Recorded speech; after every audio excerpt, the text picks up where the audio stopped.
I'm Sue Schneider. I'm Vice President for Strategy and Growth for our sports betting community, and I am very excited to be talking today with Erika Nardini, who is the CEO of Barstool Sports. So welcome. Really glad to have you on.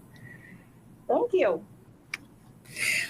What I wanted to do, for those who don't know you, is ask you to give a little bit of information first about your personal history and how you got to this point. Okay. So I'm Erika Nardini. Thanks for having me. It's great to be here. I've been the CEO of Barstool Sports just over 4 years. I grew up in New Hampshire and Vermont, so on the East Coast in the U.S. I played sports. I went to a small liberal arts college. I thought I wanted to be a lawyer. I didn't. Ended up working in advertising and marketing. I worked for, then moved into the internet. Really, when the internet started, I lived abroad. I worked for Microsoft. I worked for Yahoo. I helped take a company called Demand Media public. Had a couple startups there in the middle, and launched a company in music. And when I had done that for about 1.5 years, and I went to the Chernin Group as a fundraising meeting, and they said, "Hey, we've just invested in this company you've never heard of called Barstool Sports." And I said, "Oh, I've heard of Barstool Sports. I lived in Boston, Massachusetts when Dave Portnoy started it." And I said, "Here's everything right with this company. Here's everything, or this brand." It wasn't even really a company then. Here's everything right. Here's everything I think they could do differently. Here's everything I would love to do with them. And I left very jealous because I thought they would find like a white guy with an MBA to be the CEO. I met Dave Portnoy, who's the founder, about 7 months later. We hit it off, and I've pretty much been here since. So that would be the 30,000, I guess, foot view of how I got here. I've spent my career predominantly in the internet, predominantly as a marketer. I was the CMO of AOL.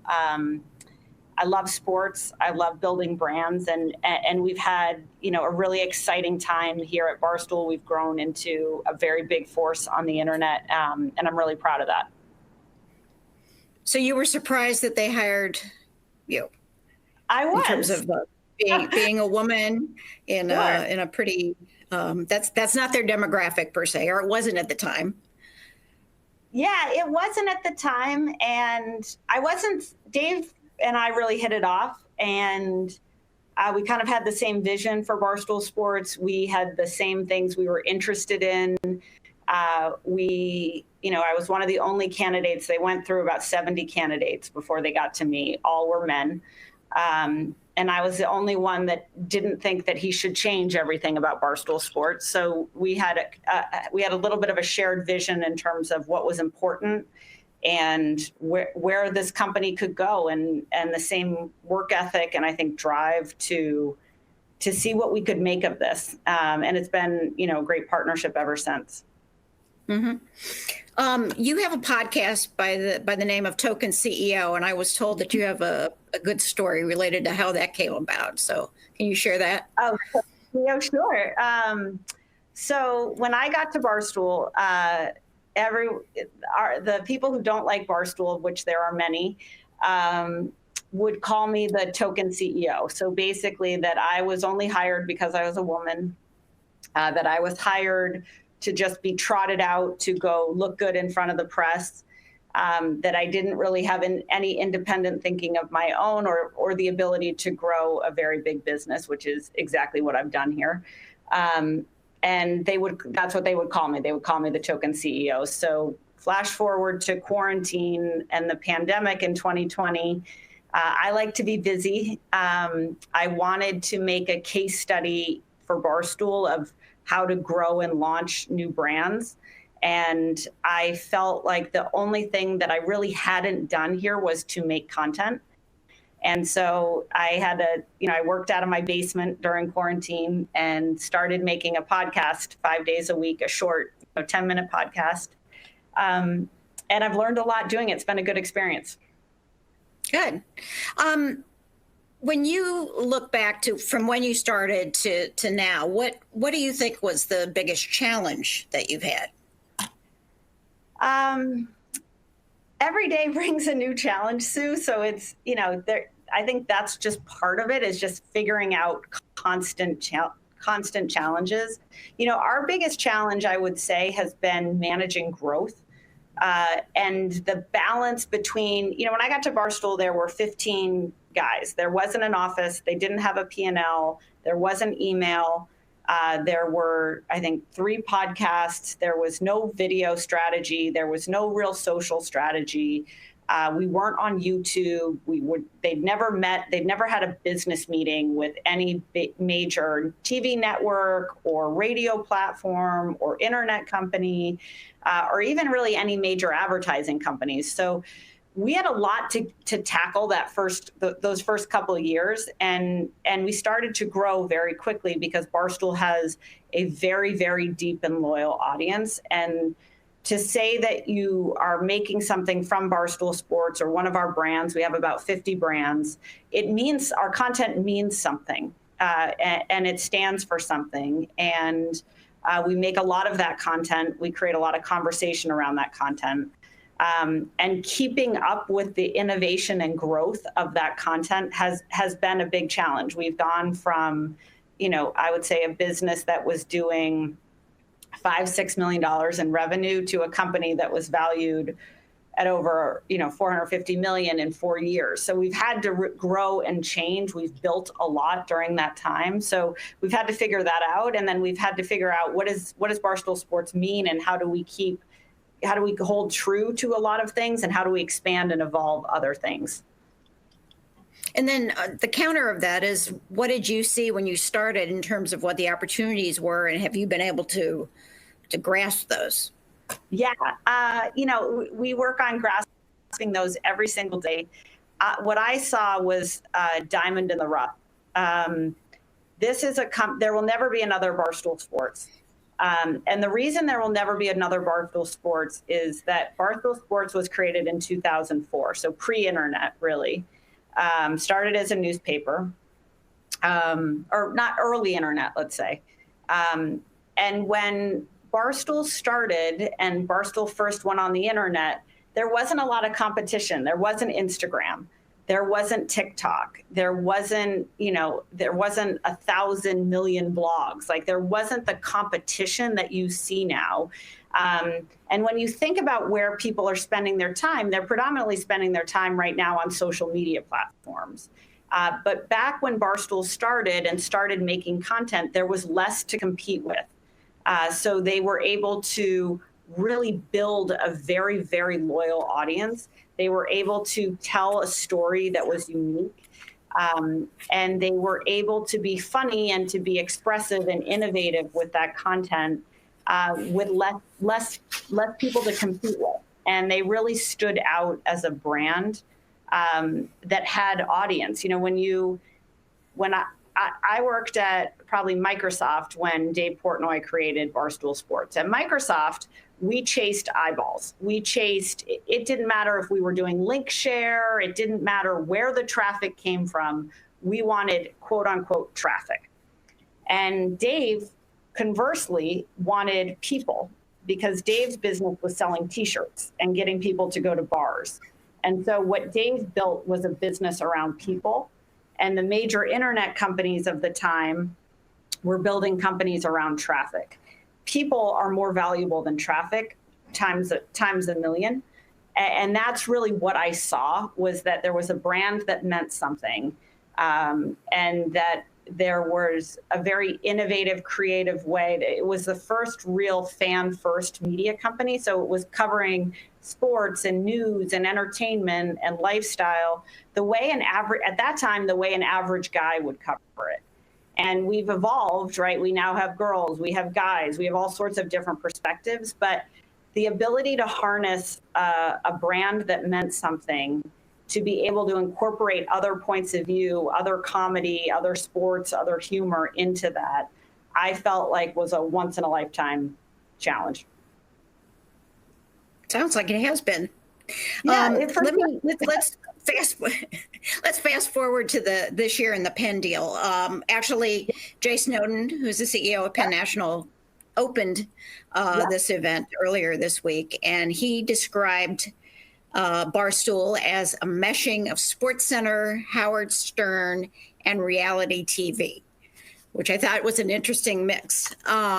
So what's your perspective on how that deal came about and what it has meant to Barstool? Yeah, we're wildly excited about Penn. We love Jay. We love his team. You know, when PASPA was overturned, Dave and I really said to each other that this was going to be a big moment for Barstool Sports. We have a lot of talent and personalities who are very influential. They love sports.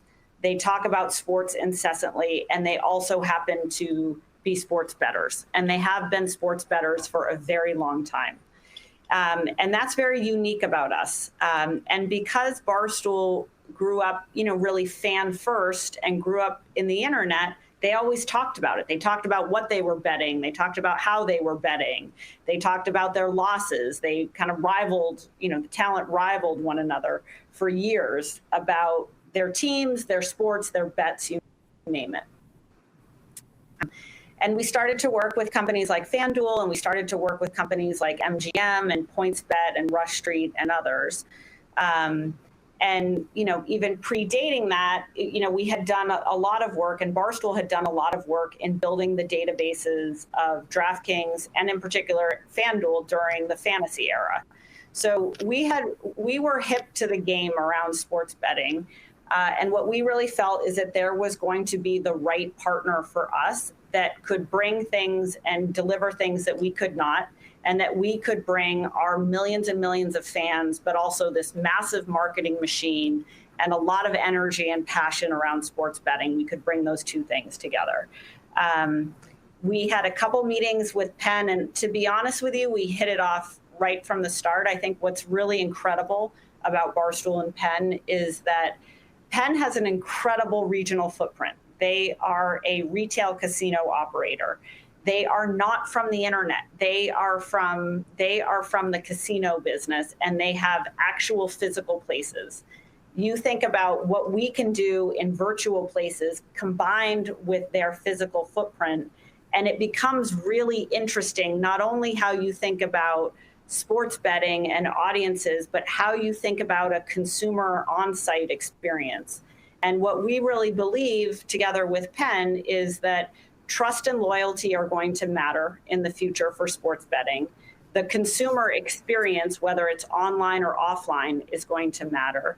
And that what we believe is that the combination of our brand and their expertise is going to create something in market which is pretty compelling and pretty differentiated. Mm-hmm. Well, somebody mentioned to me, though, that there's kind of a culture clash in those two things that you just talked about. So how do you make those mesh comfortably? A culture clash between a casino business and a sports media company? Or in what way? Well, I think it's more the generational things you were talking about. The land-based casino that has a certain way of doing things and has a certain kind of clientele. You know, Yeah. The big conversation among land-based operators is how do we get younger people in the door? Sure. That's clearly what you bring to the table. But how do you mesh those cultures? Because they got to be very different. They are different, but, you know, Penn is an underdog company, and I think Barstool Sports is an underdog company too. And we have, you know, Barstool Sports has gotten to where we are by virtue of our own grit, our smarts, being hungry, trying things, failing, getting up and trying them again. And in large part, Penn has done the same thing. It is a self-made company. And it's a company that wants to, you know, my observation of Penn is it's a company that wants to embrace the future. Jay is a CEO that is a future thinking CEO. He's thinking about what is the future of a retail casino? What is the future of sports betting? We're a future thinking company as well. We're interested in getting more physical. They're interested in getting more digital. So in some places, yeah, you could look at that as a culture clash. I really look at it as there's two groups with really the same ideology that care about the customer, care about brand, care about the consumer experience, want to do things the right way, and are interested in shaking things up to see how we could create something new that's never been created before. So that's how I look at it, and that's really how the partnership has come to life. And that's pretty much in sync with the way he described it, I think, on earlier this week. Yeah.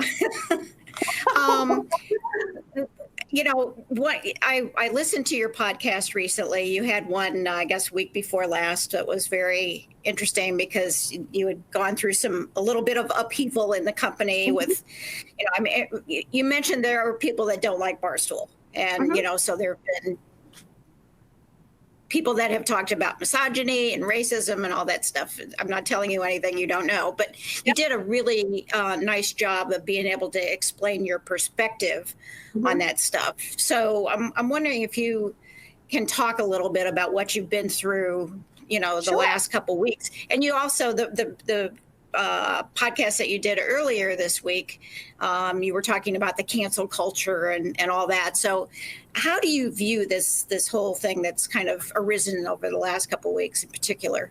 So I would say this, you know, what I was starting to say was that we are in a very tough time as a country. That unemployment is over 40 million. That's the size of California. There is an incredible amount of racial tension following the murder of George Floyd. There's a tremendous amount of uncertainty, and there is a lot of polarization that is predominantly happening in social media right now. And I think that this has affected every company in truly every sector, and Barstool Sports is no exception to that. You know, I think there's a couple things that make Barstool different. One is, you know, in the same way Jay mentioned that Barstool Sports is a reality show, the cameras and the microphones have been on everyone at Barstool Sports for the last 16 years. And they have picked up every attempt at every joke, every comment, you name it. And we have produced, you know, hundreds of thousands, if not millions, of pieces of content. Not every one of those jokes hit. I would say the vast, vast majority have. But there have been some that haven't, but they were captured the same way that the great jokes were captured. The bad ones were captured too. And I think, you know, one of the things you're seeing culturally is a purging of history. And one of the things that sets Barstool apart is that we do not believe in that. And as a result, having, you know, thousands and hundreds of thousands of hours of footage and years of content, and a society that's changed over those years, is that you have things that don't play now, and they don't look good now, they don't sound good now, they aren't right now. And as a result, you know, we've really had to take a really big look at, you know, where we are, what we're doing, where we want to be going, but we also, you know, truly embrace that we want to be, that this is a journey, and this is a platform that is growing and evolving and changing over time, and that we're going to own up to that. So, you know, we've had a situation where there have been clips of, you know, white personalities singing rap songs and all the words used in those rap songs. That is not something that's appropriate now. It's debate whether that was ever appropriate, but those things obviously get the biggest headlines and create the most amount of news, and are certainly picked up with a lot of, you know, by a lot of the companies to, you know, who find Barstool Sports very threatening, because we are taking their audiences and their advertising. So we affect both the eyeballs to those companies as well as their revenue sources. So, you know, it's certainly something that we manage every single day. It's certainly something that we think about. We are truly a standalone company in sports and in sports media, whereby we have a predominantly female management team. We are the only company in media, in major media, that has a female CEO, CFO, and CRO. I would bet my life that we're the only company in gaming with that type of profile. And I think we've given incredible opportunity to all different types of people from all different types of places with all different types of backgrounds, and we're going to continue to do that, and we're excited about that. And that's really where our eyes and focus are and will continue to be. And that's what we believe in. Well, and I think that leads me to what I wanted to ask you about, when we talked earlier, you have a real balancing act, because I understand what you're saying in terms of the history and all this stuff that may have been on camera in the past or are recorded. But it also seemed as though Dave Portnoy kind of doubled down right after that with launching a new podcast with an acronym that probably Betty would find offensive. So, and I haven't listened to that one. Let me stop you right there. So that podcast was produced by Willie Colon. Willie Colon is he is the co-host of that podcast. His co-host is a gentleman named Brandon Newman. They're Black. Willie was a former O-lineman for the Steelers and for the Jets. So, yes, there is a podcast in the Barstool Sports Network, which has the N-word spelled out as an acronym as a title. That was an episode that was produced and promoted by two members of our staff who we stand behind and support. And the other piece of it is that, one of the things that makes Barstool great, that makes comedy great, and that makes content great is that you can have all sorts of different opinions and perspectives, and you don't have to agree on them. So I'll be super honest with you. As a business person, that is not my favorite episode. That is not my favorite title. That creates a huge amount of challenge for us. But as in a company that supports its content creators and their freedom of speech, I think that that's important. And so that's really how we look at it. So that's not Dave Portnoy's episode. It's not Dave Portnoy's podcast. It actually is a podcast that was followed by several other podcasts, which is discussing what's happening in the world, what's happening in America, and what's happening at Barstool Sports. Okay. And then, and that's what I wanted you to have the opportunity to talk about. And the other thing relates to, you are now going to be part of a really highly regulated industry in the gambling industry. So I guess that's potentially going to be another balancing act for you. I mean, the whole edgy thing is the terminology that I think a lot of people use, but yet you're going to be in this really highly regulated industry. How do you think that's going to balance out in the long run? Yeah, we take that really seriously. We certainly talked about being in a highly regulated industry with Jay and with his team prior to even signing the partnership with Penn. I spent about a week with Jay going to meet, a lot of the regulators. It was a really great experience, I'll be honest. It was very eye-opening. It was certainly sobering, I would say. It is a very, very serious industry. The industry that you're in is extremely serious for a lot of very good reasons. We've started, even before we closed the partnership, we started thinking about what are the things we would change here in light of going into or partnering with a company that's highly regulated. What are the safeguards? What are the protocols? Who are the hires that we need to make? What are the systems we need to create? What's the training we need to do? How do we introduce compliance? All those things. So we've been working on those things, I would say close to 8 months at this point. And I think we feel very prepared and prepared to do the right things and to make sure that I think there's also things that we can do that will be very big wins, right? How do we make responsible gaming? How do we talk about gambling addiction in a way that people will actually listen? And how do we start to create PSAs, or how do we start to create education in a way that other people can't or won't? You've seen this in the way that we've talked about illegal bookmakers, right? The way we've talked about what happens to consumers when they use an illegal bookmaker. You don't see any major network talking about that. You don't see any other sports betting or sports media platform talking about that. You will see Barstool Sports. Some of them are promoting them. Correct, exactly. So we have the ability to really make things count and to make things resonate. There's a phrase that, if you make someone laugh, they'll remember something 10 times as long. And I think that same thing can be true around responsible gaming. I just don't think anybody's tried. It was like when Virgin America made the funny seatbelt commercials, and you actually watched the seatbelt and when the cabin loses pressure, you actually watched that message because they made the message funny. Whereas on every other airline, you wouldn't even look twice. So that's the kind of thing that I think we can bring to this industry, in addition to really making sure we have the right infrastructure, the right safeguards, the right people, the right protocols to make sure that when we talk about sports betting, we're talking about it in a way that is extremely compliant with every regulation. Mm-hmm. And then in terms of, clearly you're going to be bringing a whole lot of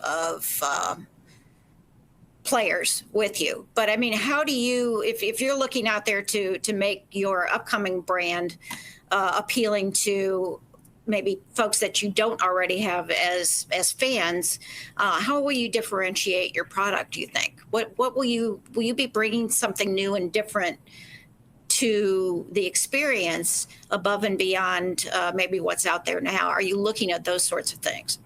Oh, yeah. I think we're going to be so different. If I watch, I'll give you an example. Like last March Madness, I was watching the Duke game, and I saw there was a commercial pod on television, and there were 3 sports betting commercials back to back to back. And they all looked the same. It was like the same stock footage of an athlete playing basketball. It's the same bright colors. One had red, one had blue, one had green. It was the same offer being screamed at you. Like there was zero originality amongst the 3 brands. It actually, I couldn't even tell you who the 3 were because it was not memorable. It didn't stand out. It wasn't convincing, nor was it compelling. And what I think, what I think is happening is people are so traditional about how they think about marketing and advertising. And I think they what's happening in most of the traditional media partnerships is that those too are traditional. So, you may find that someone will get a certain amount of commercial slots or a certain amount of mentions on air. We're going to think about marketing the Barstool Sportsbook in a way that is social and in a way that's experiential and in a way that is going to be compelling to, a 25-year-old, casual bettor. We'll talk to the hardcore bettor. We'll bring in new bettors, and we'll do it by being relatable and funny and authentic and really use the internet to do so. And I think that's one of the big differences with us is we'll be one of the only companies doing this that was truly born from a content perspective out of the internet. Mm-hmm. And do you, so you think you're going to be maybe more mass media than most of the other operators that are out there that may be getting more, folks who have been betting for a while or whatever? You're going to probably be trying to appeal to the more casual bettor and educate them, I presume. Yeah, I mean, look, I think sharp bettors are sharp bettors. Like if there's a really sharp bettor, I would strongly bet that they have a system or an algorithm or they have some part of their brain that makes them a good bettor. Like they're not looking for Barstool Sports to make them better at the 6,000 spreadsheets they already have, which help them run their bets.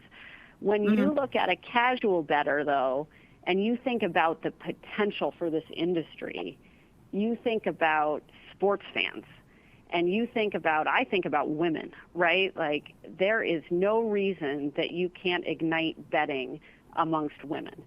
But you got to do it the right way. You've got to make it interesting. You've got to make it compelling. You have to make it easy. I think betting can be very intimidating, right? Like I've seen this in the last year here where, there's a lot of numbers. You're not sure what the spread, the difference of a spread, the money line, a parlay. There's a lot of vernacular. There's a lot of things that are very esoteric and insular about sports betting. And if you can make those things easily digestible and fun, and you can get to the part of what'd you bet versus what I bet, then you and I can talk about how I think my bet is better than yours, Sue, and you think your bet is better than mine. And that's where it gets really fun. Well, that'll be that's quite a goal. I mean, I remember back when I first got in the industry in the mid '90s, and they were even just trying to get women to go play table games because they were intimidated at table games. So yeah, exactly. And look now, Yeah. Yeah, well, I think that is a noble goal. I think it's a whole new world. Yeah, I think, we think differently. We are not a conventional company in any way, shape, or form. And we've grown up, everyone who works here has grown up in the internet. I spent the early part of my career, the bulk of my career, 20 years of it, in big places on the internet. Dave spent it in a blog on the internet. And what we're doing, as a result, we really understand what this future platform is going to look like. And the internet is a beautiful, boundless platform. And that's, the combination of brand and technology and content and experiences, you can put those four things together and it's limitless what you can create. And that's what I think gets us really excited. That's personally what gets me excited. And that's what we really believe in is being as creative as we can be, as being as funny as we can be and as compelling as we can be, and doing so with a partner who, in Penn National, who we have a ton of respect for and who we believe can teach us those same amount of things, if not more, not only about the sports betting business, but about the casino business, about the retail casino business. So that's what we're excited about. So do you see doing more things on the retail side in addition to what you do digitally? Oh, yeah. We'll do a ton on the retail side. We hope to. So, if you think about it, we have about 60 brands that we own and operate across Barstool Sports. We have a very big, single biggest pizza brand in the world called One Bite. You could imagine, would you find a One Bite pizza place at Penn National? We have our own line of vodka, which is the single biggest flavored vodka in the world. Can you imagine that being poured at sports bars and restaurants inside of Penn National properties? Absolutely. So, we are starting to think about all of those things: live events, tours, meetups, doing production on site. So we're thinking about all of those things, and I think that will make us more physical, and by nature of being physical, will be more retail. Good. If you look forward 5 years, what do you see for Barstool? 5 years. I think a lot of things. I think you will see us grow more brands, both inside of sports betting and in entertainment, sports and entertainment. I think that you will see, in 5 years' time, you're going to see greater attrition of television. The average age of a TV viewer is, 57 or 65, 62. You're going to see greater attrition of television. You're going to see TV companies have to build their subscription businesses, which, by nature are gated. I think you're going to see us become, have even greater reach and to be even more distributed in 5 years. I think you will still see us doing radio, podcasts, video, social, experiential. I think you will see us have more products and brands that are physical. And I think you will see the Barstool Sportsbook and sports betting, or the idea of betting, become more conversational and a fluid thread that runs through every single thing that we do. Great. Let me ask a couple questions that have come in from listeners. One is, do you expect that Barstool Bets will have an affiliate program? I don't know. That's a good question. I don't know. Okay. Another one has to do with, let's see, let me just read this.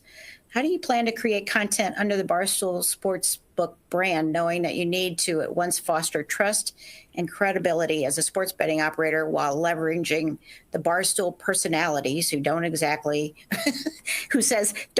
embody credibility as bettors? I think that I actually think that there is a saturation and a commoditization of credible betting content, right? Like most people who are making quote unquote credible betting content, I think in large part that content can be very boring. I think that that content is in large part written by anonymous authors, so there's no relationship with the author. Obviously, there's exceptions to that. And I don't think ultimately that people are necessarily looking for quote unquote credibility, right? You're not looking to, if you're coming to Barstool to get a more informed, informed quantitative reason to make a pick, you're probably in the wrong place, or at least right now you're in the wrong place. But if you come to have a big laugh or to feel like you're part of something or to see a lot of passion behind a pick, then you're in the right place. Okay. And then we have one last question, and then we do need to wrap it up. And that has to do with responsible gambling. You referenced it a little bit earlier, but how are you all looking at that? How will you try to incorporate that into your offerings and be mindful of that? Yeah, we take that very seriously. I actually think that responsible gambling and responsible gaming has not been made part of the conversation. I think you generally see like an 800 number at the end of things, and you don't see much more than that. I think you will see us make content. I think that you will see us use graphic treatment. I think that you will see us talk about, I think you'll see us talk in the first person about, hey, this is when it's smart. This is when, what's the red, yellow, green of responsible gaming and where your head's at. So we'll take that very seriously. We'll make sure that, I would say that we are going to be at the forefront of how we think about creating internet content that has a responsible gaming message woven into it. And then I think you're going to see us kind of to that seatbelt commercial example. You're going to see us attempt and work on being at the forefront of it in a way that really resonates and breaks through. Well, good. I think that's another thing that would be pretty groundbreaking if you were able to do that, because you're right. It's unfortunately often kind of an afterthought for folks. And if we want to avoid the sort of clampdowns that you see in other parts of the world, then I think if the sooner the industry handles those sorts of issues, the better off we'll be. Do you have any last parting comments thank you for having to our me. listeners? Sorry for the technical difficulties, and That's okay. I really appreciate and we appreciate you including us as part of this. Great. Well, we've enjoyed having you on and your candor, and thank you very much. So with that, we'll close that off and let you get back to work. Great. Thanks, Sue, so much. Thank you.